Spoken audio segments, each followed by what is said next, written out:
All right, good evening and welcome to the Canadian College and University panel. We're happy to have you here tonight. We'll do a brief round of introductions and then we'll have each of the representatives give kind of a couple-minute overview of their college and university. We have some questions that we'll do, but we'll also respond to questions that you put in the chat. So I'm Tom Denwald. I'm the Director of Educational Technology with the Bellevue School District. We're happy to have you here tonight.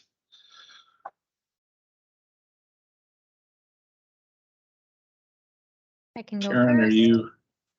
Yeah, go ahead. Go ahead, Tally. Hi, everyone. My name is Tally Kirshner. I work with the University of British Columbia. I'm an international student recruiter and advisor, working with international students all over the world. And as for the university, we were recently named the most beautiful university in Canada and the most international university in North America. So University of British Columbia is consistently ranked among the top 40 research universities all over the world. Here, you'll be welcomed by a truly global community of expert faculty, top students who are passionate about teaching and learning. We have innovative curriculum, extensive volunteer and co-op opportunities, and a Go Global Study Abroad program. So you'll have the chance to really immerse yourself in real-world experiences on one of our two beautiful campuses. So we do have two campuses with a wide range of degree. 47,000 undergraduate students in the Vancouver campus, which is on the Pacific Coast, providing endless opportunities to experience a cosmopolitan city while still being surrounded by nature. Our Okanagan campus is situated in the city of Kelowna, which is one of Canada's fastest growing and most entrepreneurial cities, with under 11,000 undergraduate students. It's a campus full of academic programs, and you'll still be able to enjoy year-round outdoor activities in the sunny Okanagan Valley.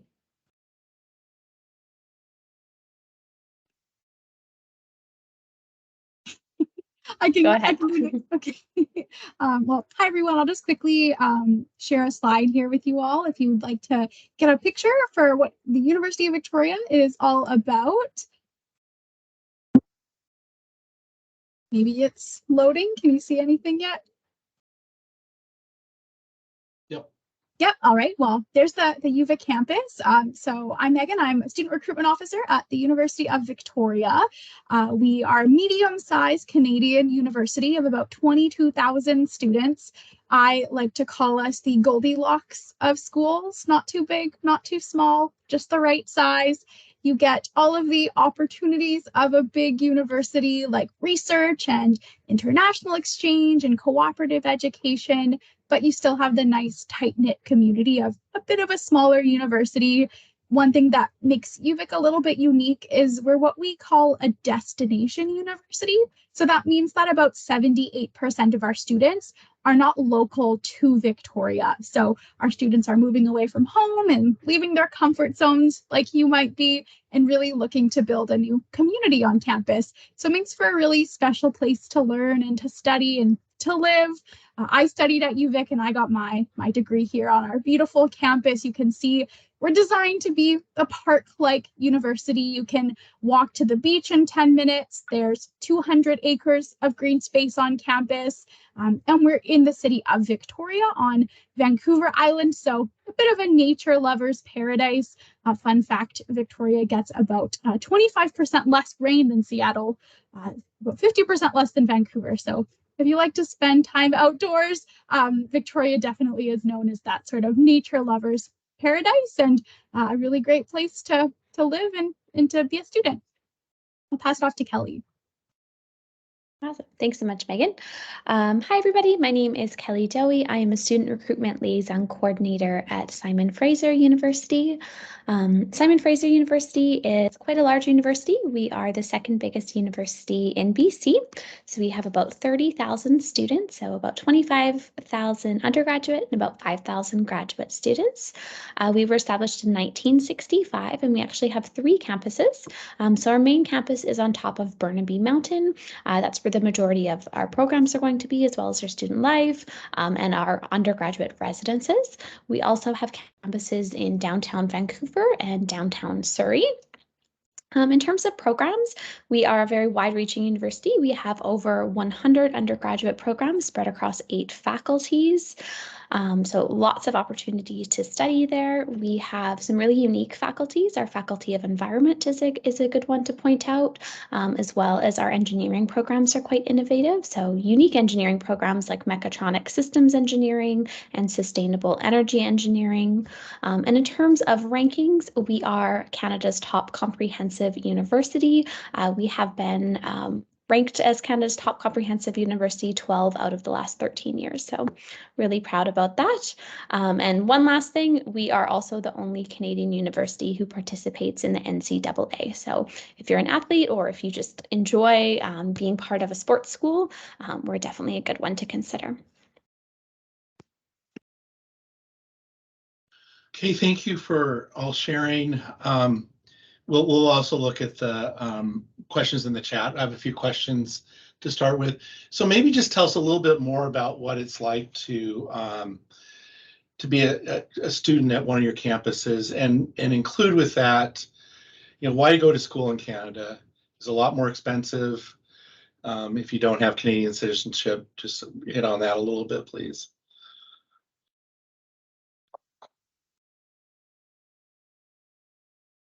I can go first. Just go in. Yeah, sorry, we're all like hesitant to interrupt each other. So in terms of being a student at UVic, I would say our typical student is somebody who is socially conscious, really into the environment and sustainability. We're the #2 university in the whole world for climate action. So our students are really passionate about the planet and getting involved in research and volunteering and opportunities related to that. Obviously, being a very outdoorsy place, that's probably to be expected. So that's kind of what it's like to be a student at UVic, I would say. In terms of the Canadian landscape, I'll just kind of quickly talk a little bit about coming to Canada, some of the advantages.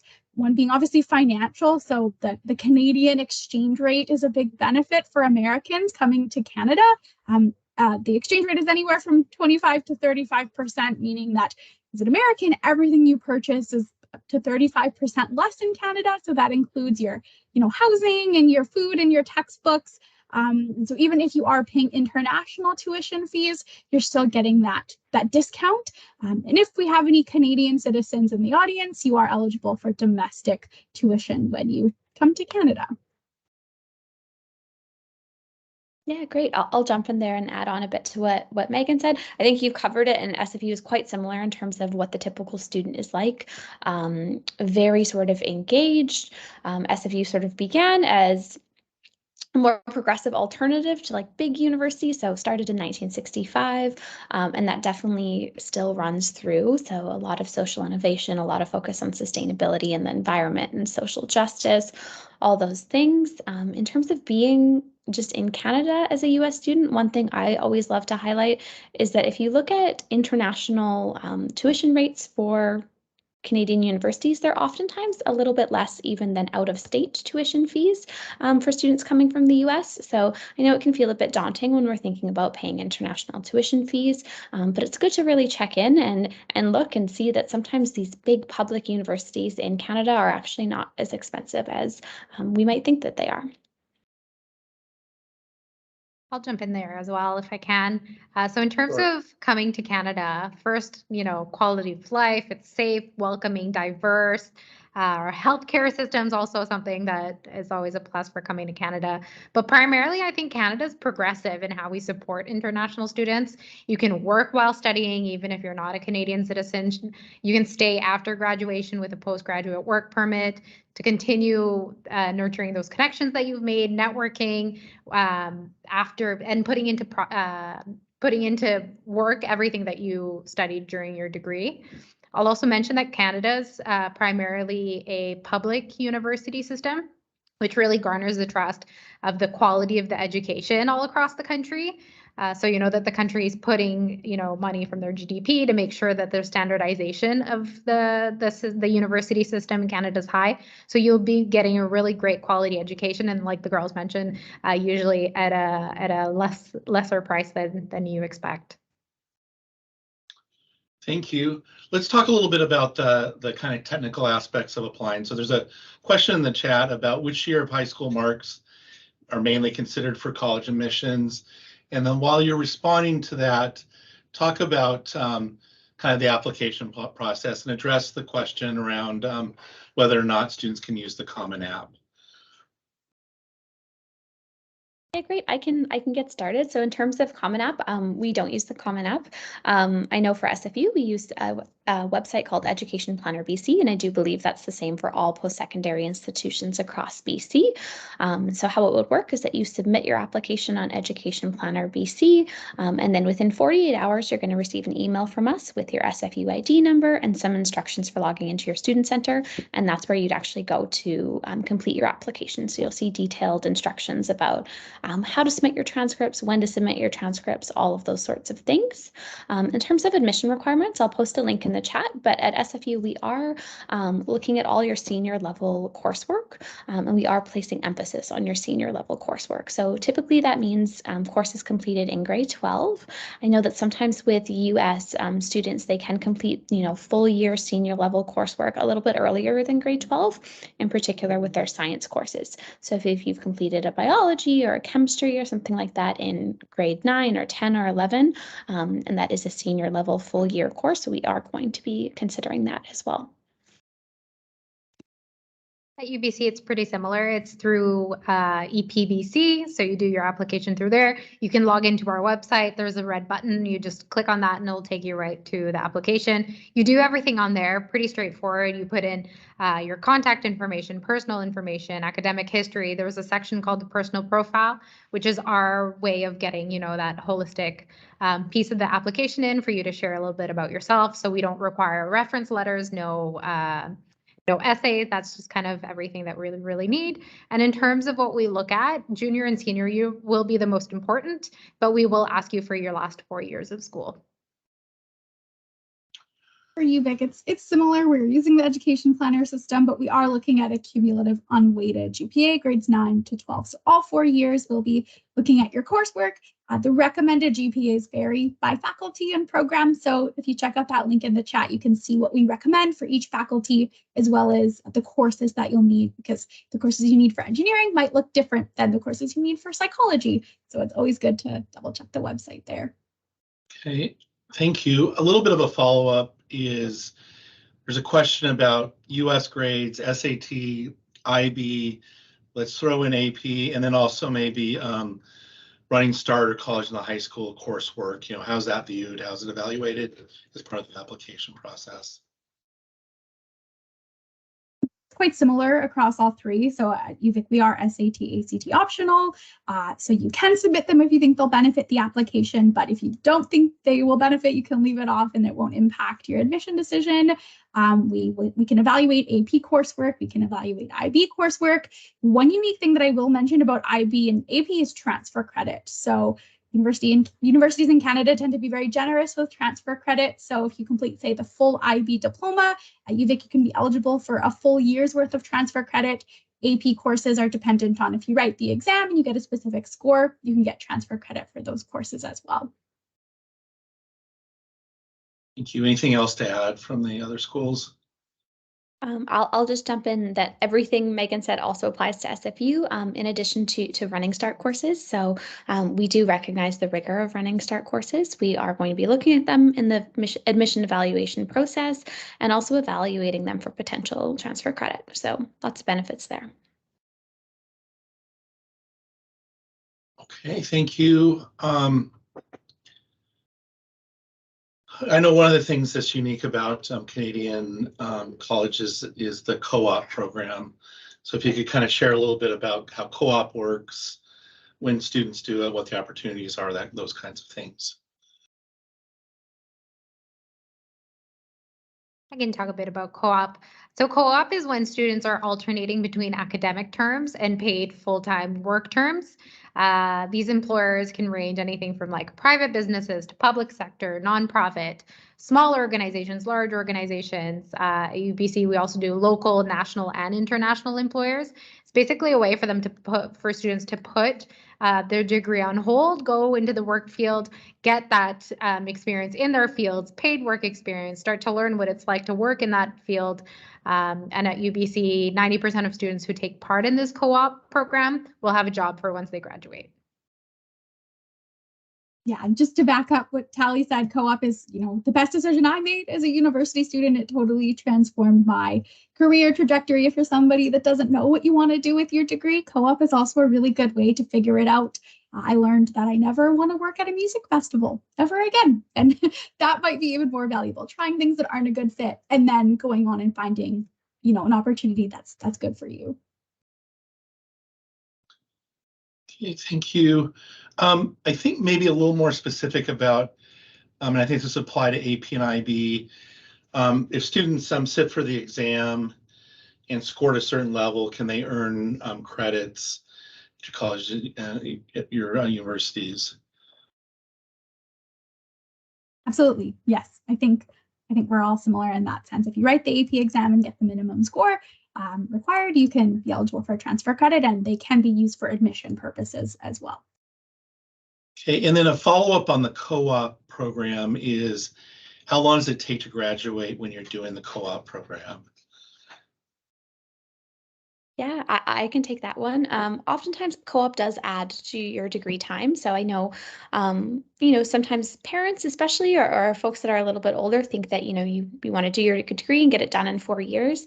The reality is that at least at SFU, most students are taking maybe 4.5, maybe 5 years to do their degree.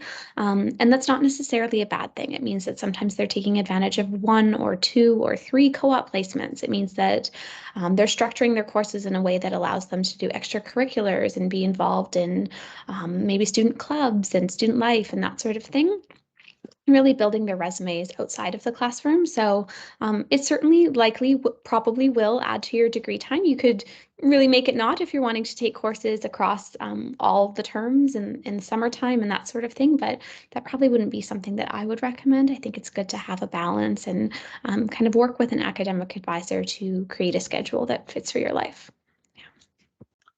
I can add something there. If you're taking APs and IBs or even running START, you're probably getting some sort of credit, first year credit. So you can use that kind of to balance out your co-op term. Co-op's amazing in the sense that you're graduating much more prepared. Yes, it takes you a little bit longer, but you're graduating knowing what you want to do, probably what field you want to work in, and maybe even having a job offer. So really great opportunity. Thank you. Kind of a follow-up question regarding tuition. So I think this is coming from someone who has Canadian citizenship but graduated in Washington State, kind of what the tuition is. And you might touch on, what, if any, residency requirements there are to qualify for domestic tuition. Well, at UVic, if you have Canadian citizenship or permanent residency, you're eligible for domestic tuition. I believe that applies to UBC and SFU as well. If you wanted sort of an estimate for us, it's around 6,000 Canadian dollars per year for domestic tuition. You don't have to have lived in Canada for any real period of time. If you have the citizenship, you're good to go. For international students who are in the audience, it's around 27 to 28,000 Canadian dollars. But again, you can go back to that exchange rate discount. So you can kind of divide that by, 1.25 or 1.35, depending on whatever the exchange rate is, to get an accurate estimate in US dollars. Thank you. This is a timeline question. So if senior year grades are taking into account, kind of what's the timeline for being notified whether or not you've been accepted? So for UBC, we're asking for interim grades. So as long as you have some sort of senior year transcript that you can submit it to us as soon as you can. It's all rolling applications at UBC. So the earlier we get your decision, your grades, the earlier we'll get your decision. Timeline, we need to receive all the documents by May 15th. And then you'll get your decision anywhere from like February to April. Quite similar for SFU, so their offers of admission are provided on a rolling basis. Anywhere from February, we're already starting to give them out all the way up until May. And then in terms of offers being conditional or final, this is an important note, and it's something for high schools to just be mindful of, is that any offer that you're getting when you're still completing grade 12 is going to be conditional, at least at SFU, based on those final grades once we're able to see them and confirm them once your high school courses are done in June and we have a chance to look at their final grades in July. One thing that I'll just add that's a little bit different about UVic is we do have an early application window for US applicants. So if you apply by December 1st, we can give you an early conditional offer based on your grade 9 to 11 grades. So that could be in December or January if you wanted that early decision. But our deadline goes all the way until end of January. So as long as you apply before then, we can consider you and give you kind of rolling offers similar to what UBC and SFU would do. Okay, thank you. Celine had a question. I'll just answer yes. All three colleges offer co-op opportunities. They vary a bit, but they all three do. Tell us a little bit about visiting your campuses, and maybe if there's any opportunity to like interact with admissions and interviews or anything like that. Is there, I guess, a chance to make an impression during the visit? And I know that there's some things coming up soon, so I want to make sure we share that.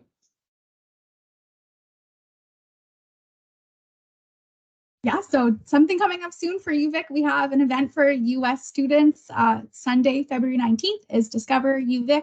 It's a full day. So basically an open house where you can explore the campus. You can be in your current grade 12 year or a freshman.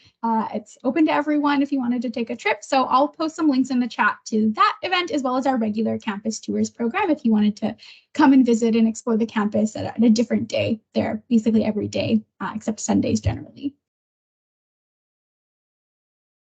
Similar to UBC, we have in-person tours running usually twice a day.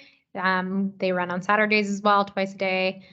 Really great way to kind of experience the university, get the feel for it, the energy of it. They're run by our student ambassadors. Fantastic way to kind of talk to a student, learn about their experiences, learn about the campus.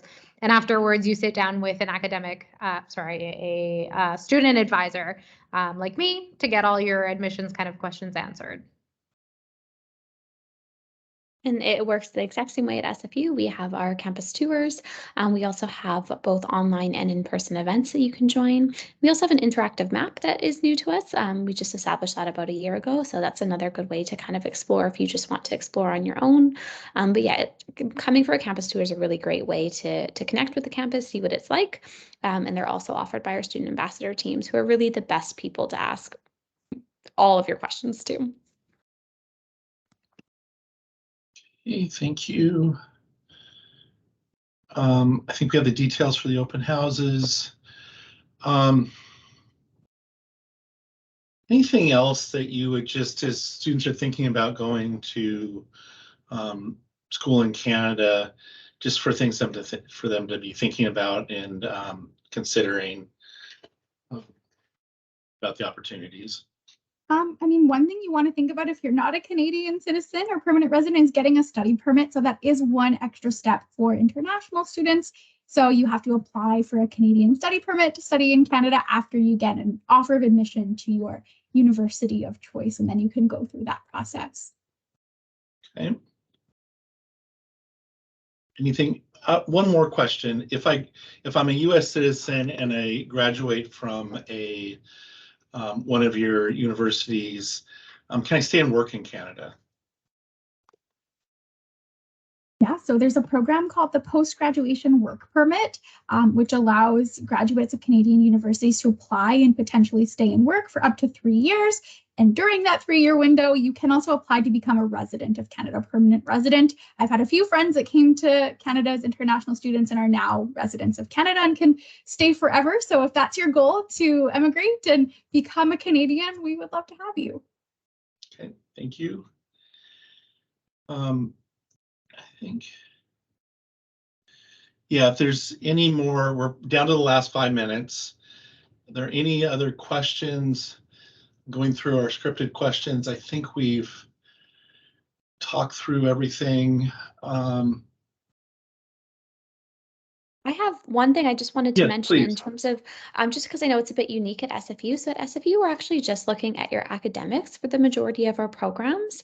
So unless you're applying to our BD School of Business, our Sustainable Energy Engineering program, or our School for Contemporary Arts, it's just going to be your grades that we're looking at. So we don't require any sort of personal essay or interview or anything like that. So I know that could be a bit unique compared to other US schools as well as Canadian schools. So just wanted to note that. UVic is actually the same as SFU, so we're similar, and we only have a few programs that require that additional supplemental application. The majority are as well, just grades based. UBC is a bit different. Ours is a little more holistic. Of course, academics will be the most important piece. The personal profile is what we ask for instead of reference letters and essays. Basically a way for you to share a little bit about yourself, things that are important to you, your significant achievements, things you've learned throughout your years. Basically a way for us to get to know you as a person.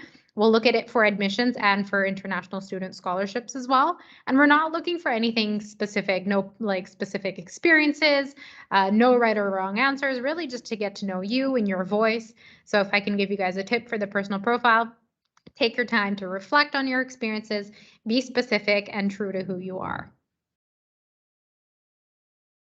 Thank you. So why don't we just go around one more time with closing thoughts, and then we'll wrap up. So if you have any last tidbit.